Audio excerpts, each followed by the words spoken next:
Viewers সালাম আলাইকুম। তো সস্তা কাজ নিলে কম দামি কম রেটে কাজ নিলে যে কন্ডিশন হয়, আমরা এর একটা লং ভিডিও দিয়েছি।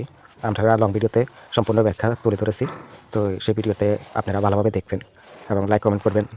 আর যারা কন্ট্রাক্টারি করেন, আপনারা কন্ট্রাক্টারি মোটামুটি সবাই করতে জানে। কাজ কেউ ভালো করে কেউ খারাপ করে, এই তো।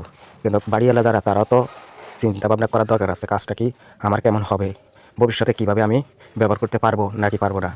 তো বাড়িওয়ালারা রেট কমে কাজ করাইলে কতটা যে সমস্যা ভুগতে হয়, এই যে টিভি ইনস্টল করতে দেখছেন। তো এখন আমরা এই শর্টের মাধ্যমে আপনাদেরকে একটু তুলে ধরার চেষ্টা করতেছি। চাইলে আপনারা লং ভিডিওটি ভালোভাবে দেখতে পারেন। লং ভিডিওতে বর্ণনা করেছি যে কম রেটে কাজ নিলে সমস্যা কি হতে পারে এবং যে কম রেটে কাজ করে সেই সমস্যা কীভাবে। এখন দেখতে পাচ্ছেন দরজার সাথে যে সুইচ বোর্ডটা কতটুকু দিল, কীভাবে দিল। ওই এই যারা আপনারা কাজ করেন, কন্ট্রাক্টারি করেন, কম রেটে কাজ নেবেন না, কাজটা ভালো করার চেষ্টা করবেন।